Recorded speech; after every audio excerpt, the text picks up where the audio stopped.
Welcome back to Lunch Break. I'm Kelsey Hubbard. Well, we all know those sequester cuts are going into effect, and it could mean longer lines at the airport. But Kelli Grant is here to tell us how we might be able to avoid that. Kelli, thanks for being here. Thank you.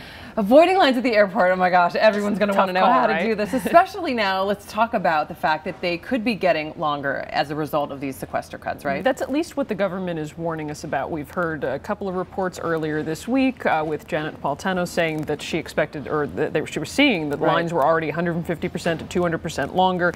TSA releasing a statement the same day, basically telling people peak times you can expect maybe that you're going to spend at least 30 to 40 minutes online, even off-peak times at least 30 minutes. Essentially because they're not be, allowed to pay for overtime and those kinds of things. Fewer screeners means longer lines. Workers, right? Okay, so what can we do to avoid it then? Well, unfortunately, the fast answer is that you're going to need to pay for it one way or another. There are a number of programs that are out there, including the TSA's PreCheck. We've got independent company Clear, and then a bunch of different airline programs, all that can get you through the line a little bit faster if you're willing to pay. Now, but these aren't available at all airports, right? No, and that is the big catch, is that a lot of what is available depends on where you live and where you fly. That you might spend, $100 to get into the global entry program, which works with TSA's PreCheck, and then find out that you can only use this maybe on your departing airline, but you can't do it on the way home. So there's going to be some variations there. So is that really just for people who are traveling a lot, know exactly what routes they're traveling? I mean, it sort of sounds like the type business traveler who might be frequently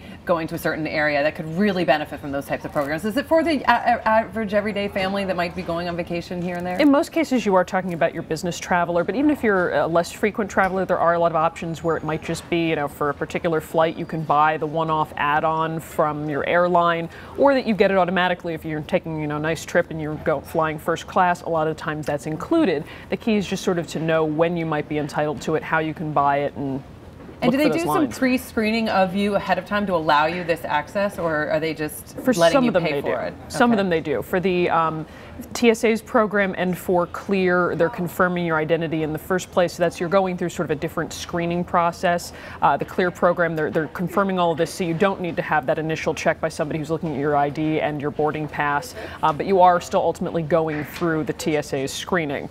For the airport programs, it's just a separate line that's going up to the screening process, so anyone can, and as long as you're qualified, you can get in that line. You're still going to go through the screening. All right, so does this mean we still have to take our shoes off and our belts and all that? If you're in the TSA program, no. Okay. But everyone else, you got to keep taking them off. Get those slip-on shoes, right, for traveling. All right. Well, thanks so much, and some good advice for some people looking to avoid those lines.